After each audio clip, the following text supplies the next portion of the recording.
Assalamualaikum warahmatullahi wabarakatuh. Perkenalkan, nama saya Muhammad Zahrun Amaluddin, NIM 2341104022323, kelas 3 PAIG. Video ini dibuat untuk memenuhi tugas akhir mata kuliah Qawaidul Fiqhiyah.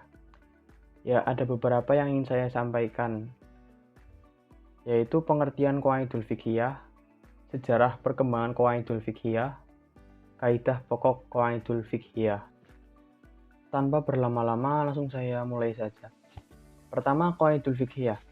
Qawaidul Fiqhiyah berasal dari dua kata, yaitu qawaid dan fiqhiyah.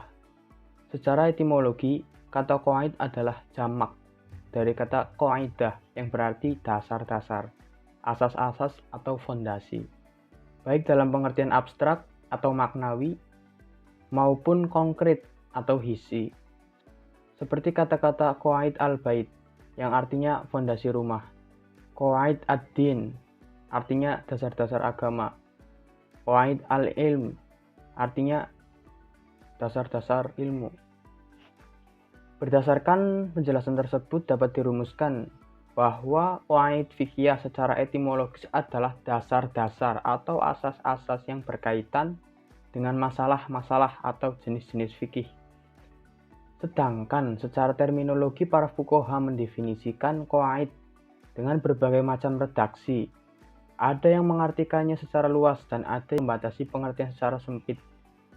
Namun substansinya tetap sama. Berikut ini dikemukakan beberapa rumusan pengertian qawaid fiqhiyah menurut fuqaha, antara lain Al-Jurjani dalam At-Ta'rifat mendefinisikan qawaidul fiqhiyah sebagai ketetapan yang kulli, menyeluruh atau general, yang mencakup seluruh bagian-bagiannya. Lalu yang kedua ada sejarah perkembangan qawaidul fiqhiyah. Sejarah pembentukan qawaidul fiqhiyah itu berbeda dengan penyusunan ilmu usul fikih. Karena qawaid fiqhiyah ini tidak semasa dengan penyusunan kitab usul fikih, yakni abad kedua Hijriah.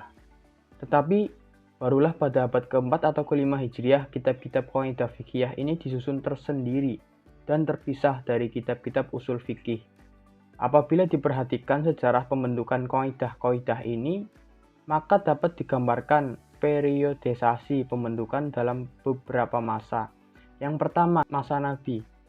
Pada periode ini tidak ada spesialisasi ilmu tertentu yang dikaji dari Al-Quran dan Al-Hadis.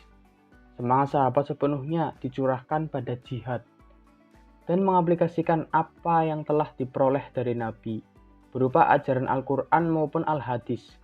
Ilmu pengetahuan hanya berkisar pada masalah qiraah dan mendengarkan hadis-hadis Nabi, serta mengaplikasikan dan mengembangkan hukum-hukum yang telah ditetapkan oleh Nabi ketika menghadap persoalan-persoalan baru.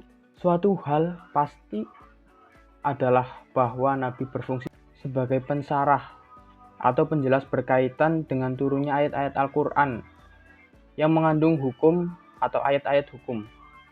Tidak semua ayat hukum itu memberikan penjelasan yang mudah dipahami untuk kemudian dilaksanakan secara praktis sesuai dengan kehendak Allah. Karena itu, Nabi memberikan penjelasan mengenai maksud setiap ayat hukum itu kepada umatnya, sehingga ayat-ayat dapat dilaksanakan secara praktis. Munculnya embrio qaidah sebenarnya sudah ada sejak masa Nabi. Hadis-hadis Nabi yang membicarakan tentang hukum banyak memakai pola qaidah umum yang artinya dapat mencakup dan menampung seluruh persoalan-persoalan fikih atau ad-jawami al-kalim. Yang kedua, pada masa Khulafaur Rasyidin. Pada periode ini, pola pikir sahabat mulai mengalami transformasi ke arah ijtihad. Hal ini lebih disebabkan oleh persoalan-persoalan baru yang tidak pernah terjadi pada masa Nabi, yang muncul dan memaksa mereka untuk berijtihad. Metode ijtihad mereka pada saat itu adalah mencari keterangan terlebih dahulu dalam Al-Quran. Jika merasa tidak menemukan, maka pindah ke sunnah Nabi atau hadis. Dengan cara musyawarah dan mengumpulkan para sahabat yang pernah mendengar penjelasan dari Nabi tentang masalah itu, Jika mereka masih tidak menemukan keterangan, baru mereka menggunakan rayu atau ijtihad. Ada dua hal yang membedakan masa ini dengan masa sebelumnya, yaitu pertama, penggunaan rayu atau kias sangat tampak nyata dalam menghukumi persoalan-persoalan baru. Di antaranya perbedaan-perbedaan antara umat dan Ali tentang perempuan yang menikah dalam waktu tunggunya. Kedua, munculnya ijma seperti yang pernah dilakukan oleh Abu Bakar dan Umar ketika menghadapi masalah-masalah baru. Keduanya mengumpulkan para sahabat lain untuk dimintai pendapatnya, dan apa yang disepakati itu yang dijalankan. Apabila dianalisis asar para sahabat, maka akan ditemukan pola-pola bahasa yang sama dengan hadis di atas. Seperti perkataan Umar, muqati'ul huquqi 'inda syuruk, yang artinya terputusnya ketetapan hak tergantung pada syarat. Jika diamati ungkapan Umar di atas, maka ia merupakan ungkapan yang berpola kaidah yang menjalankan tentang bab syarat. Lalu yang ketiga pada masa tabi'in. Pada masa ini, fikih Islam mengalami kemajuan yang sangat pesat.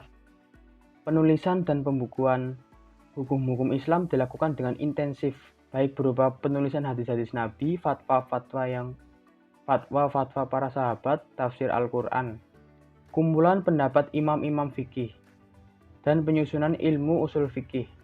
Pada periode ini, ilmu fikih telah menjadi disiplin ilmu tersendiri. Hal ini tidak terlepas dari jasa para tabi'in.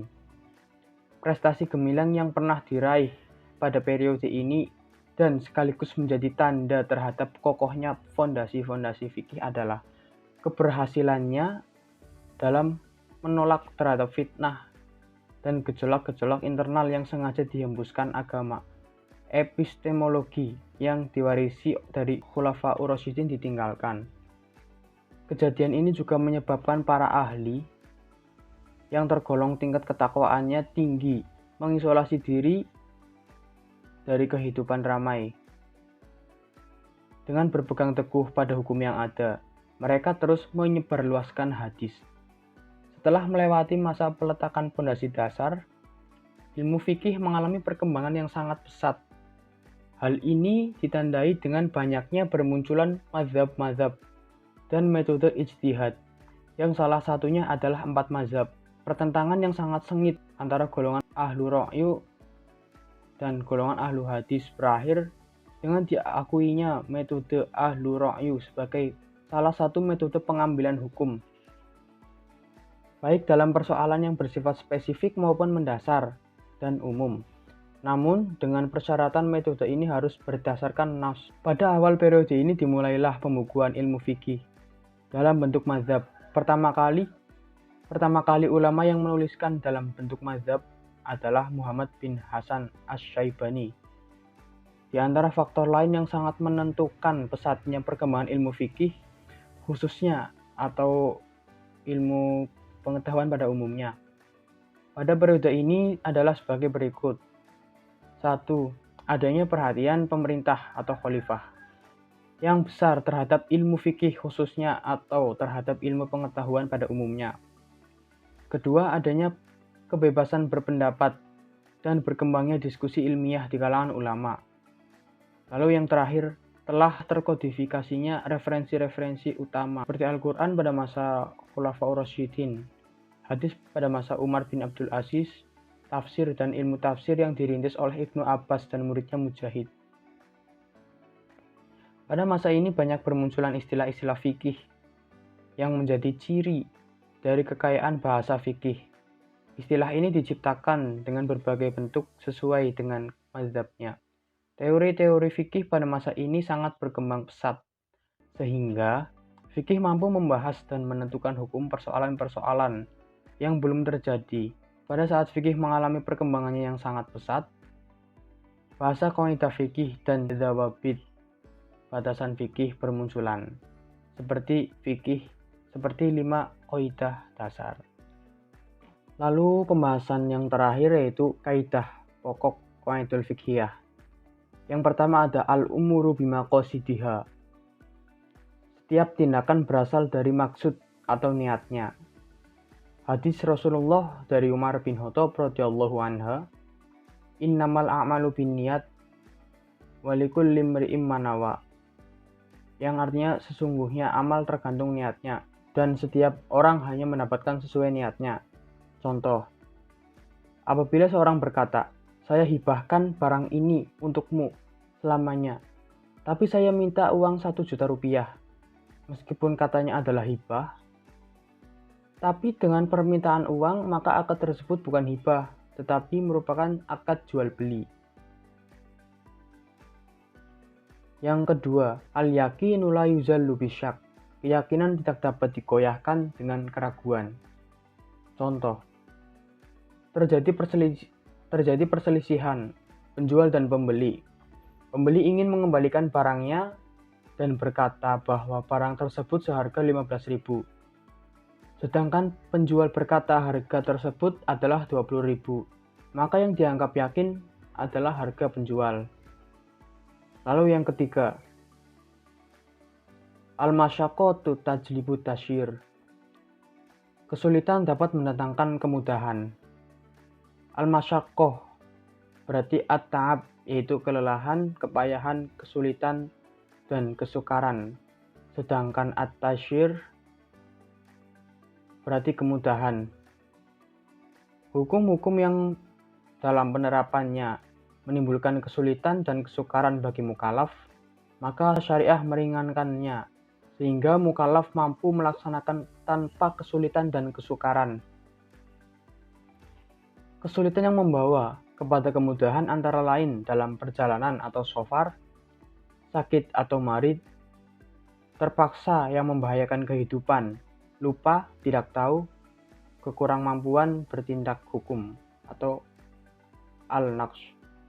Contohnya, seseorang yang meminjam barang kepunyaan orang yang dikenalnya. Kemudian barang tersebut telah rusak atau hilang, sehingga tidak mungkin dikembalikan kepada pemiliknya. Maka penggantinya adalah barang yang sama mereknya, ukurannya, atau diganti dengan harga barang tersebut dengan harga di pasaran. Kaidah selanjutnya yaitu ad-daruru yuzal. Kemudorotan harus dihilangkan. Contohnya, larangan menimbun barang-barang kebutuhan pokok masyarakat karena perbuatan tersebut mengakibatkan kemudorotan bagi rakyat. Kaidah yang terakhir yaitu al-adatul muhakkamah, yang artinya adat bisa dijadikan sebagai rujukan hukum. Contoh, transaksi kurs mata uang atau syarf. Penyelesaian transaksi tersebut diadministrasikan sampai 2 hari kemudian setelah transaksi. Hal tersebut telah dibenarkan. Kesimpulannya adalah, kaidah fikih merupakan landasan umum dalam pemikiran hukum dan implementasi perilaku sosial sebagai panduan bagi masyarakat untuk melakukan interaksi dengan sesamanya. Panduan yang diberikan menyangkut beberapa aspek kehidupan seperti hukum, sosial, budaya, ekonomi, politik, kenegaraan, dan sebagainya. Qawaid fikih adalah pokok fikih yang bersifat universal dan mengandung hukum syara yang bersifat umum dalam berbagai bab fikih tentang peristiwa yang masuk di dalam ruang lingkupnya. Kepentingan kaidah fikih dari segi penggalian dan penetapan hukum Islam mencakup beberapa persoalan yang sudah dan belum terjadi. Oleh karena itu, kaidah fikih dapat dijadikan sebagai salah satu alat dalam menyelesaikan persoalan hukum yang belum ada ketentuan atau kepastian hukumnya. Sumber kaidah fikih itu bisa saja bersumber dari Al-Quran, hadis Nabi, athar sahabat, tabi'in maupun hasil ijtihad fuqaha yang mereka ambil dari Al-Quran maupun hadis Nabi. Dari hasil ijtihad para fuqaha tersebut telah melahirkan kaidah-kaidah pokok serta turunannya, dan di kalangan mazhab juga telah melahirkan kaidah-kaidah di kalangan mereka.